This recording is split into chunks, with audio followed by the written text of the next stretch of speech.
Ok, Angélica Loarrán, mi persona le va a plantear el caso hipotético y a través de este explicar los temas, pues por supuesto, puestos en el trabajo que usted mandó.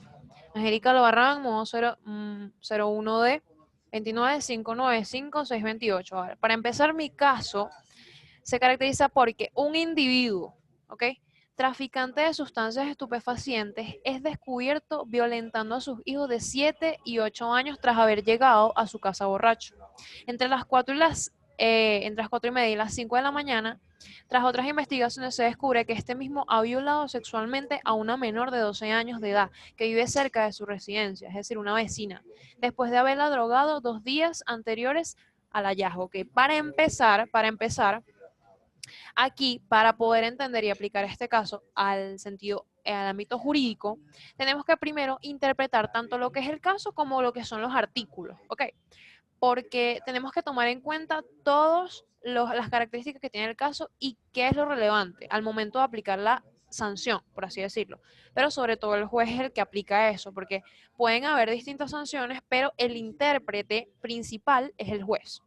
Entonces, primero estamos hablando de las características del caso. Un individuo traficante. No solamente hay un delito, ni dos, hay varios delitos y además hay agravantes. Según el artículo 31 de la Ley Orgánica contra el Tráfico Ilícito y el Consumo de las Sustancias Estupefacientes y Psicotrópicas, el que ilícitamente trafique, oculte, almacene, etcétera, productores químicos o estupefacientes ilícitos, será penado a una sanción de 8 a 10 años. Sin embargo, esto puede depender porque la aplicación de la interpretación a la norma no es nada más darle sentido a la norma.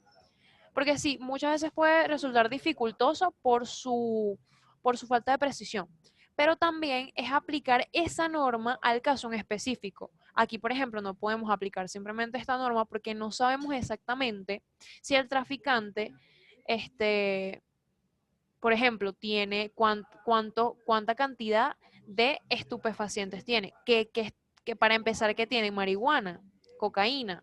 Tenemos que primero determinar todo esto. Porque como dice aquí, quien finalice las operaciones antes mencionadas, financie, es decir, se lucre con estas operaciones, no nada más distribuya, sino que también se lucre, pues ya va a pasar a tener, va a ser penado con 15 a 20 años. Pero si la cantidad no excede los 1000 gramos de marihuana, 100 gramos de cocaína, 20 gramos de grados de amapola, y dependiendo de la cantidad, dependerá de la droga en sí, pues pasa de 6 años, de 6 a 8 años. Entonces, esas son cosas que primero se deben determinar, ¿ok? Entonces, a ver, pero sí sabemos que hay un caso de tráfico de drogas, ¿verdad?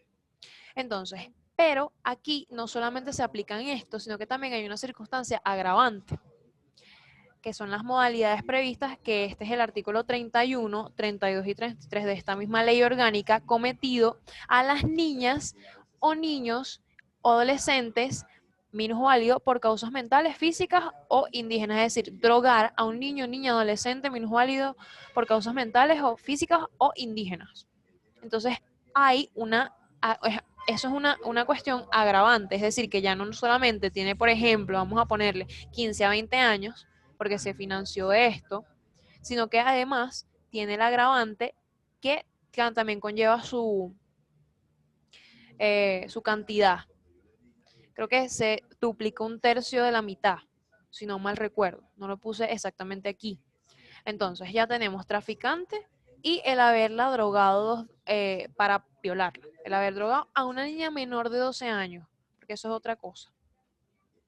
Ahora bien, si pasamos a la Ley Orgánica para la Protección de Niños, Niñas y Adolescentes, establece que, artículo 7, prioridad absoluta, el Estado, la familia y la sociedad deben asegurar con prioridad absoluta todos los derechos y garantías de los niños, cosa que por supuesto no se está cumpliendo en este caso, porque por el contrario hay cuestiones de violencia y no sabemos realmente si él le ha proporcionado, por ejemplo, una educación a los niños o una alimentación necesaria para su crecimiento, para su desarrollo. Entonces eso podría también conllevar a otra sanción o un agravante, quién sabe. Ahora bien, según el artículo 8, interés superior de niños, niñas, adolescentes, el interés superior de niños, niñas, adolescentes es un principio de interpretación y aplicación de la ley, el cual es obligatorio cumplimiento en la toma de todas las decisiones concernientes a los niños y adolescentes.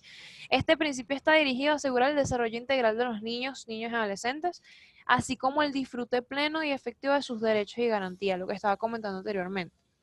Entonces, ahora bien, cosas que están enmarcadas aquí, necesidad de equilibrio, exigencias de bien común, derechos, etcétera.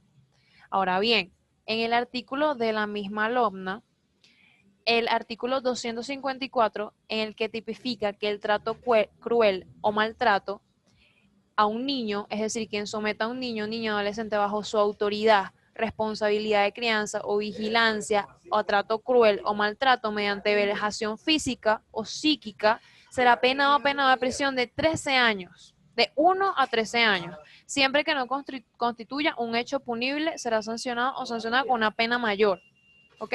Entonces, el que sea de unos 3 años va a depender también del jurista, depender también de todas estas situaciones, todos estos detalles que todavía no se saben. Según, entonces aquí ya sabemos que hay un delito de violentación hacia unos niños de 7 y 8 años, que de paso no solamente son cualquier niño, sino que además son sus hijos. Ahora bien, según el artículo 259 del abuso sexual a niños, niñas y también adolescentes, quien realiza actos sexuales con un niño o niña y participe en ellos será penado de 2 a 6 años. Y si el acto implica penetración, entonces ya será una prisión de 15 a 20 años. Entonces aquí estamos interpretando lo que no es nada más la norma, sino también cómo se aplica esa norma a este caso específico, y además podemos mencionar lo que es la moral y el derecho aquí, porque por supuesto, una persona o un padre que violente a sus hijos y además dañe sexualmente o físicamente a una niña de 12 años, entonces ahí ya se sabe que hay una falta de moral, tanto a nivel personal como a nivel social. Es decir, lo que consideramos preceptos morales, lo que consideramos como correcto, no se está cumpliendo en este caso. Hay una falta de moral. No solamente eso, sino que además con estas sanciones se está cumpliendo lo que son las funciones del derecho, que son las funciones del derecho. Pues básicamente, entre tantas que hay, asegurar una vida libre de violencia, en este caso de los niños, y resolver conflictos. Además de eso, controlar el comportamiento humano, o sea, controlar los malos comportamientos, por así decirlo, humanos. Es decir, aquí se estaría controlando porque si se aplica como debería ser el derecho, entonces este señor va a la cárcel y por supuesto ya habría como un control ahí, ¿no? Habría coerción y coacción, ¿verdad?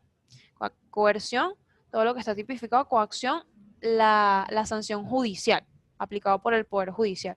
Entonces aquí podemos ver que todos los temas vistos en el trabajo se aplican a este caso. La interpretación, importantísima, importantísima, indispensable. También se está aplicando lo que es la relación que hay entre el derecho y la moral. A ninguna persona le gustaría leer un caso así, porque ya hay una parte moral que nos dice que está mal. Algunas personas puede llegar a causarles una sensación de rabia, de injusticia. Eso es la moral. Definir lo que es bueno y lo que es malo, diferenciar entre estas dos y conocer esto. Y luego pues está la función que se está aplicando aquí, garantizar una vida segura para estos niños y además manejar el comportamiento de este delincuente.